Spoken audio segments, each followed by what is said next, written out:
Welcome to BMLabs. Learn clearly, think deeply. Look at a glacier creeping through a valley.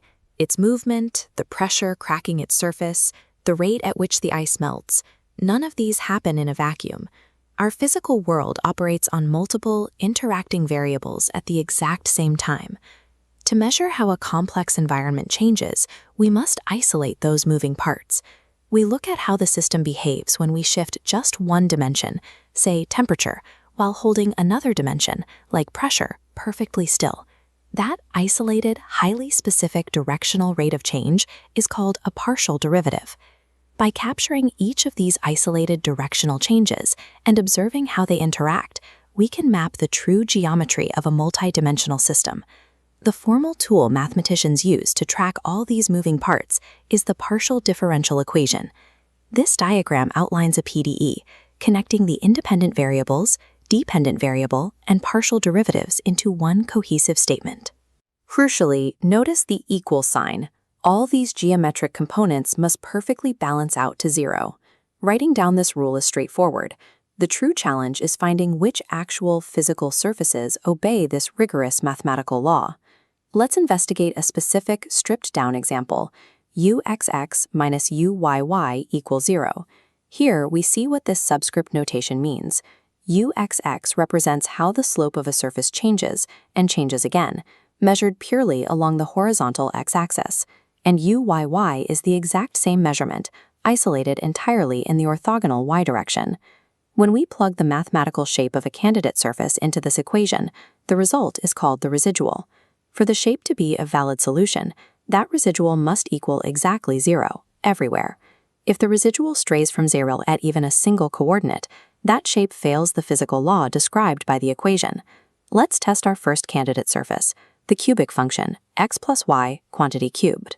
This 3D surface plot maps our function as a sweeping, smooth upward slope.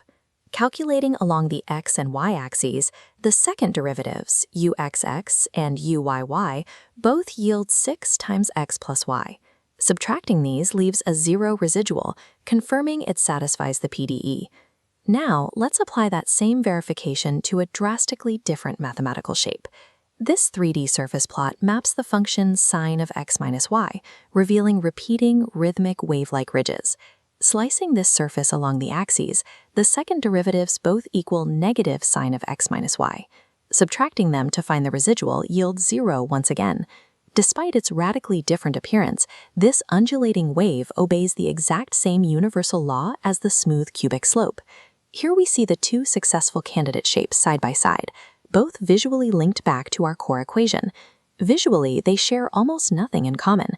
They are completely divergent structures, yet they are governed by identical mathematical rules. This highlights a crucial property of partial differential equations.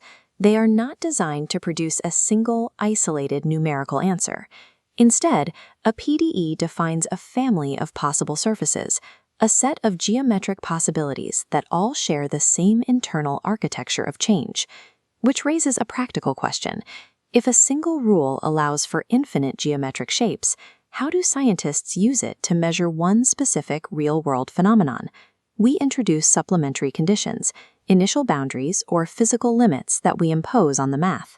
As this wireframe boundary snaps into place, it aggressively cuts away any mathematical possibility outside our specific criteria. The equation provides the universal law, but it is the highly specific constraints of the real world that filter out the alternative results. Solving a partial differential equation requires combining the grand rules of multidimensional change with the hard limits of our physical reality, snapping one precise, undeniable solution into focus. Keep learning with BMLabs. Follow for more simple and powerful lessons.